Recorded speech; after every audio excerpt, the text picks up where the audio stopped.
Well, we have more wet weather moving through this afternoon, but this morning was met with a mix of sun and clouds, which is nice after yesterday's cloudy, dreary, drizzly day. Today will even be a little bit warmer as well, but we are tracking more rain and storm potential going into the second half of the day. It'll hit the southwestern region first before gradually moving off towards the north and east.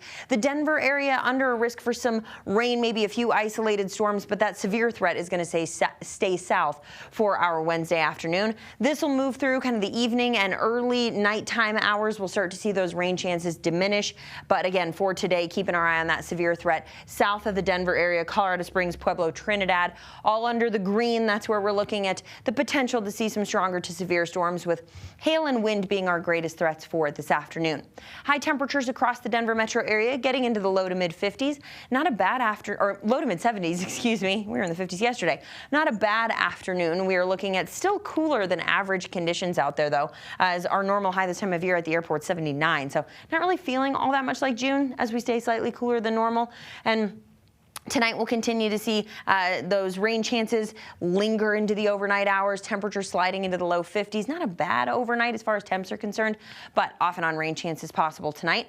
Then into tomorrow afternoon, more of the same in the temperature department, low to mid 70s, and then more of the same in the unsettled department. However, tomorrow's risk for severe weather does creep a little more toward the north and east and include the Denver area.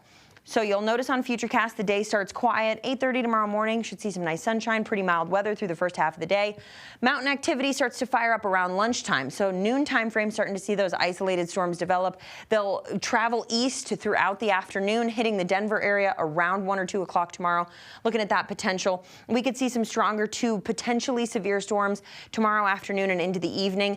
Notice that eastern Colorado all under that threat. The I-25 corridor and out east under some threat for severe weather. For the Denver area, it's a level 1 risk. As you start to head into southeastern Colorado, that jumps up to a level 2, a slight risk for severe storms. That's where we have a greater chance at seeing the potential for some rotation. A little more instability could lead to tornado development there. So we'll want to keep our eye on that going into tomorrow. With the severe threat covering the Denver area, we are potentially going to see a first alert weather day for tomorrow. That's, of course, something we'll track as we get into the day tomorrow. We also have the threat for some severe storms going into Friday as well for the Denver metro area. So we're keeping our eye on that, of course, as well. It's southeastern metro, so not the entire metro, but that'll be something we'll want to watch by Friday. Good news is, just in time for the weekend, the sunshine returns and our temperatures head back into the upper 70s, low 80s.